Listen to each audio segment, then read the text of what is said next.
create this beautiful color blend in your brush calligraphy with natural inks made from dragonfruit and butterfly blue pea flower ink. I'm so excited to show you how. Hi! If you're new to the Join Hands channel, thanks for stopping by. I love showing you how to create handmade items that bring joy from your hands to your heart. In terms of color choice, I'm selecting two contrasting colors that go well together, a bright pink and a dark blue. To create this color blended brush calligraphy piece, you need to prepare first a container of water.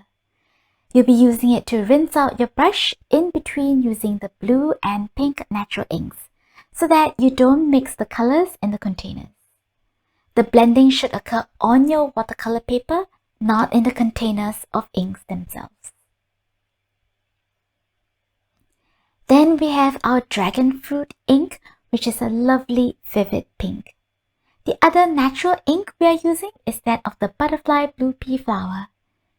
The color looks like dark blue, almost like indigo in this container, but it will appear lighter on the watercolor paper.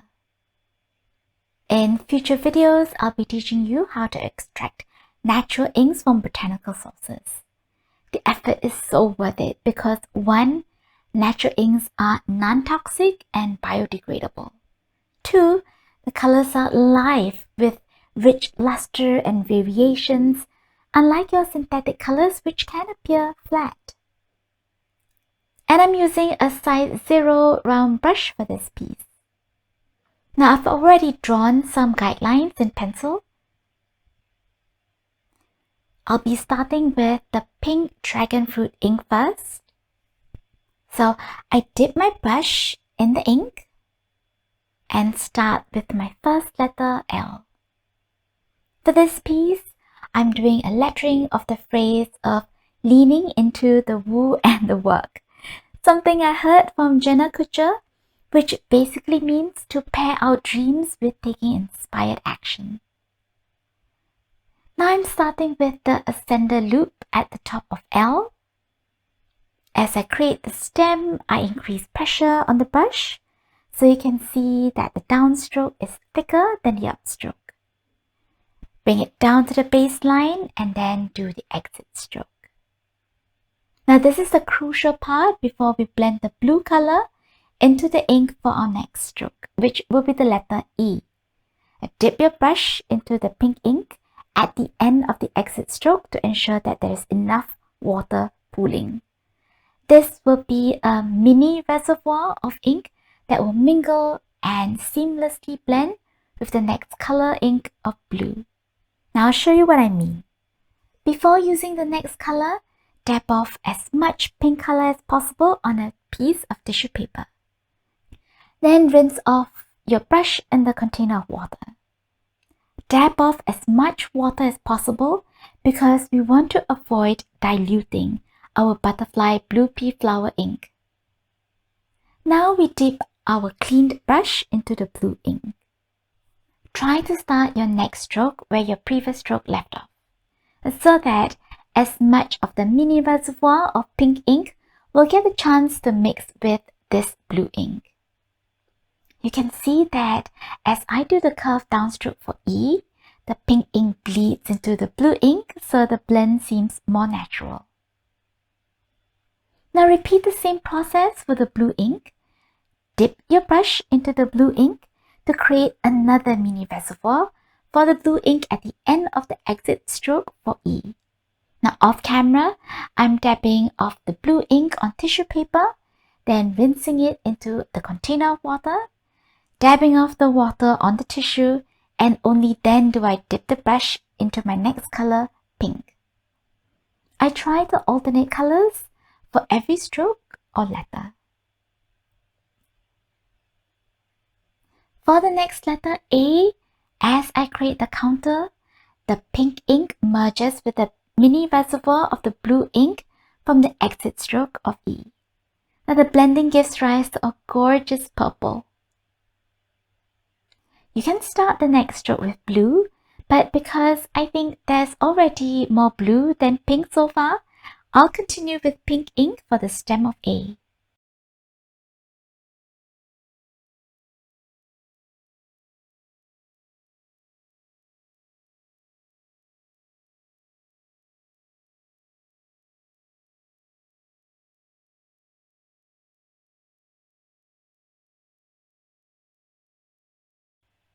A short intermission to rub off the guidelines. And now back to our calligraphy. Repeat the same thing. Create a mini reservoir of pink ink at the end of the exit stroke.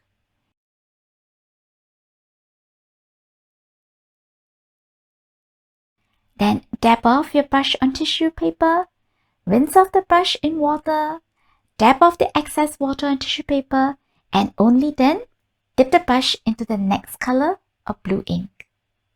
Now it seems really repetitive, but I can tell you it is so meditative to be able to practice mindfulness in the lettering, and you get into the routine of changing out your colors on your brush. So calming and relaxing. And even if you do make a bit of a slip up, hey, it doesn't matter, it will still look beautiful because of the marriage of colors. What's important is that as you create the piece, you feel calm and in flow. For the letter N, however, I'm doing separate colors for the two strokes. The stem is in blue ink.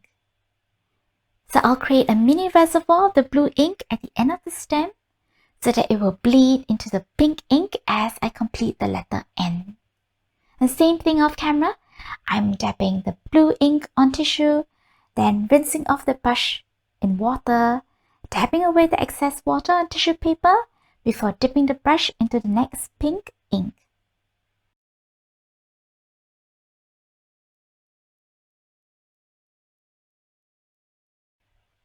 Oh, see how the pink and the blue ink mingles? So pretty.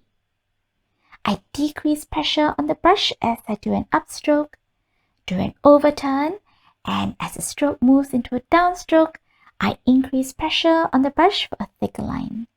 Then I go over any gaps. I'll be speeding up the video as I do color blending for the other words in this phrase, but the steps are all the same. Let me just repeat. 1. Dip your brush into the first ink. 2. Do your stroke with ink 1. 3. Create a mini reservoir at the end of the stroke with ink 1. Dab off ink 1 color from your brush on tissue paper. 5.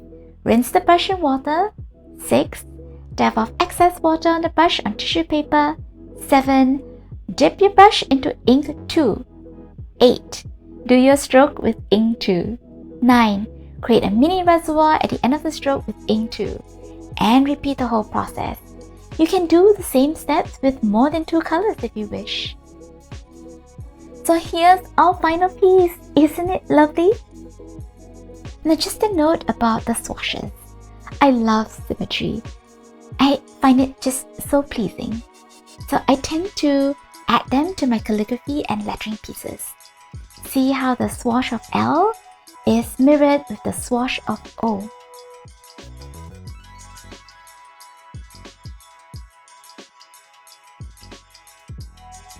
The ligature of T and H mirrors that of the letter O on the second line. And the ligature for T and H is a little bit tighter in the third line than for the second line because I wanted to speak to the rounded exit stroke of K. Now I'll be creating more resources on natural inks with calligraphy and a whole series of creating and using natural dyes on this channel. Now if that sounds exciting to you, do like, subscribe, and hit the notification bell so that you will know when those videos come up. And if you want to get even deeper into natural inks, I'm creating a class where I take you from creating natural dyes from different botanical parts of the flowers to fruit and even pigments like oxides. If you're interested, sign up for the waitlist link found in the description box below, where you will get an exclusive coupon code at the promotional rate when the class comes out. Now, have you worked with natural inks before?